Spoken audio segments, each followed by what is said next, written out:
आओ ऐका ना. काय ग? हो, घरात ज्वारी नाही, पीठ नाही, तांदूळ फक्त तेवढे शिल्लक राहिलेत.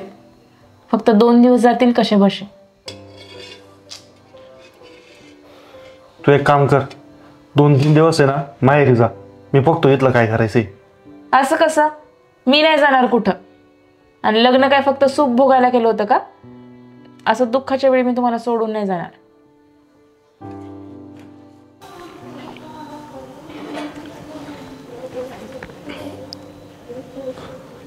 हॅलो.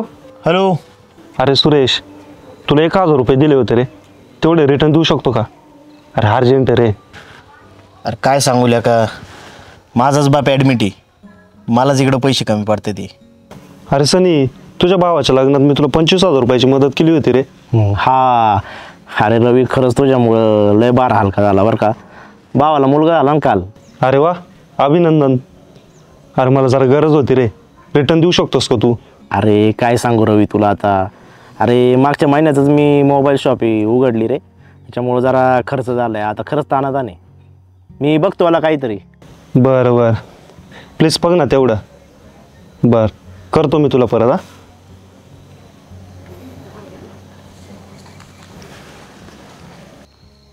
अरे सुहास, तुला 10,000 रुपयांची मदत केली होती रे मी, मला देऊ शकतोस का तू पैसे?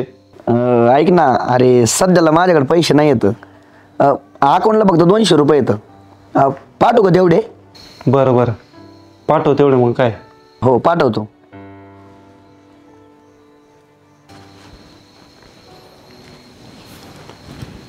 तुझ्या याच्यावर मी 200 रुपये पाठवलेत. तेवढं जेवढं सामान येईल ना तेवढं घेऊन ये. बाकीचं मी बघतो काय करायचंय. साला ज्यांना पैसे दिले होते ना त्यांच्याकडे मागून बघितले, त्यांच्या प्रॉब्लेम चालू आहे, त्यांना फोर्ससुद्धा करू शकत नाही मी. खरं बोलू, तुमचा हा अतिचांगुलपणा तुम्हाला आज नडलाय. पैसे आले की लगेच मित्रांना देऊन टाकतं.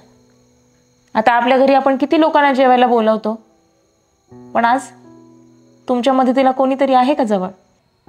चांगला माणूस भेटला ना की त्याला नुसतं वापरून घ्यायचं. नुसती खोटारड्यांची दुनिया आहे ही. आता तुमच्या कंपनीतच तुमच्या आता मित्राने राजकारण करून तुमची नोकरीच हिसकावून घेतली. तुम्ही काहीतरी बोललात का? त्या चुलत्याने अख्खी जमीन गिळून घेतली, तेव्हा पण तुम्ही काही बोलला नाही. चांगले मामा पैसे देत होते तुम्हाला, ते पण तुम्हाला नको, ते पण तुम्ही घेतले नाही त्यांच्याकडून. जहाजाची चांगली नोकरी आली होती, ते तरी घ्यावी ना तुम्ही. पण नाही, तुझं काय होईल, तू एकटी काय करशील घरी, कशी राहशील, ह्या कारणाने ती पण नाही घेतली तुम्ही. हा का करता एवढा दुसऱ्यांचा विचार? स्वतःचा कधीतरी विचार करा.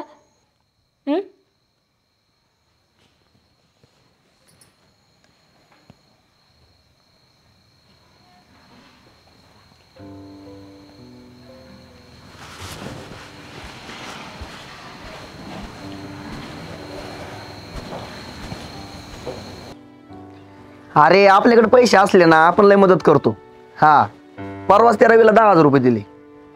ते म्हणत होतं व्याज देऊ का, हे देऊ का, ते देऊ का. म्हणलं हे बघ, तू काय काम धंद्याला जात नाही कुठं, व्याज नको काही नको मला.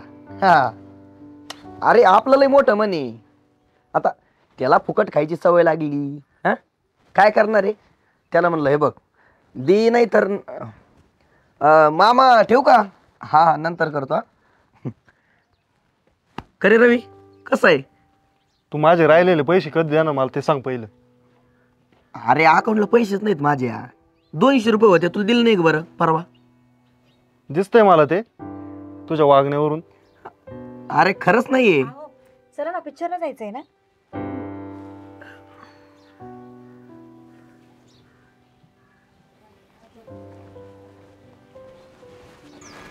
किती उशीर झाला, चला लवकर चालू होईल पिक्चर. टाइम आहे अजून, 12 वाजता शो पाहिला. ए सुहास, कुठं चालली जोडीनी? पिक्चर बघायला. कसला पिक्चर? इकडे तुझ्या घरावर जप्ती आली, तो बँकेचा माणूस भेटला होता, नोटीस घेऊन आलाय. जी गावात आहे का सध्याला तो? गावात आहे, आता येईल घरी. मी चाललोय दुकानावरती, बघ तेच सांगायला आलो होतो तुला. जा लवकर. हा हा. चल ना. कुठं? पिक्चरला? हा इथं आपल्या आयुष्याचा पिक्चर झालाय. चल घरी चल.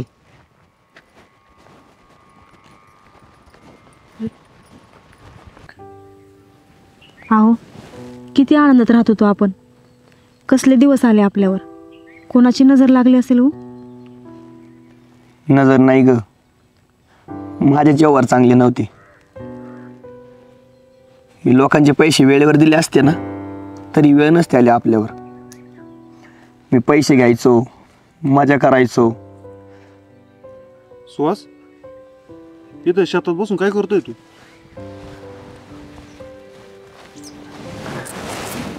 रवी, अरे मी रस्त्यावर आलो रे. उपाशी राहायची वेळ आली माझ्यावर. माझी मदत कर ना. अरे सुहास, तू माझा मित्र आहे रे.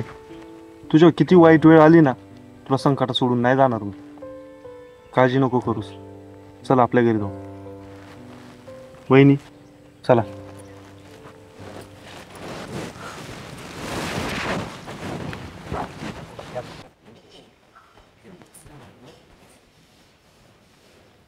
बस आहे.